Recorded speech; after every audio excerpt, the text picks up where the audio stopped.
Caesar moved on Vercingetorix at the fortified town of Gergovia. Caesar's attack was defeated, and Caesar was forced to retreat. By this point, Caesar's odds were not looking good. He had lost nearly all of his allies to Vercingetorix, and with one more defeat, he and his army would never return to Gaul. Vercingetorix was convinced by his allies to keep attacking Caesar while he was down and drop him like a boxer in the 12th round. Ready? Let's do it. Drop that sucker. Vercingetorix moved a strike force close to Caesar to keep up the attack. This only brought a greater Gallic force to Caesar that he fended off, routed, pursued, and trapped, and surrounded in the town of Alesia. Vercingetorix himself was now trapped by Caesar. Just as it was going so right for Vercingetorix, it went so wrong.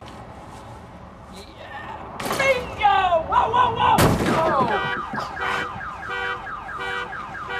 In a feat of engineering, Caesar's army constructed a wall around Alesia to starve out the Gauls. Before Caesar's wall was complete, Vercingetorix was able to send out cavalry to notify his allies to raise an army to relieve him.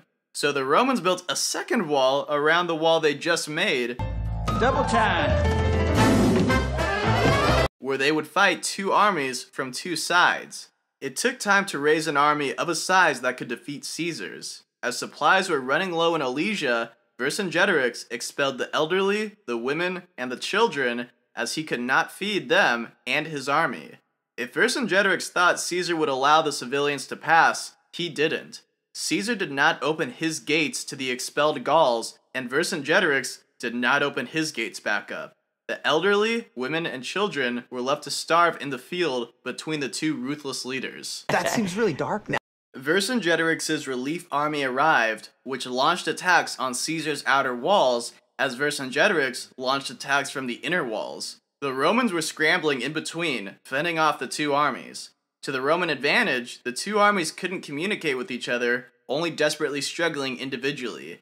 After two savage attacks, the relief army was repulsed from Caesar's walls. In these battles, Caesar noted Antony and Gaius Trebonius helped stop the Gauls from overtaking their defenses. The large army on the outer walls didn't have the supplies to sustain itself and dissolved. Inside the walls, Vercingetorix failed to break out and was also low on supplies. Vercingetorix surrendered to Caesar and the rebellion was over, nearly all Gallic tribes submitting to Roman rule. As they had hundreds of times before, Romans conquered a new people with violence and terror. How many times do we have to teach you this lesson, old man? In about 8 years, Caesar basically added all of modern France to the Roman Republic, a gigantic piece of territory. During his campaigns, Caesar wrote his commentaries on the Gallic Wars, his account of how his campaign in Gaul was progressing. They were sensational in Rome. Romans loved violence, and this fueled the excitement around Caesar as a conquering general of Rome, who had conquered all around Gaul and even into Britain. Few would have thought Caesar, who started this conquest in his early 40s, would have been such a gifted general. Rome's philosophy of conquest followed a simple principle. Make your enemies understand that it is better to exist under you than to fight you. It was a carrot and stick approach. The carrot was living, existing in relative peace, being an ally to Rome who would protect you if you were in trouble. We come to honor that allegiance. You would be linked up to Rome's other allies and Rome's trading networks, and more money would be pumped into your towns and villages, and every so often, exotic goods from all around the Republic would trickle in. The stick was Vestaccio. Rome had no qualm committing genocide, brutalizing, enslaving, and killing any men, women, and children who didn't comply to their rule. Yes, you could fight, and yes, you could kill a few Romans, or even repel them for some time. But if extraordinary generals like Marius, Sulla, Pompey, and now Caesar wanted you, they would break your spirit.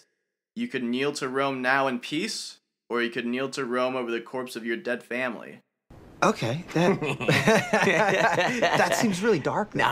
Caesar was so brutal to the Gauls because he had to show the Gallic tribes it was better to tolerate his supremacy than oppose him. It was better to live under Caesar and survive than fight and die.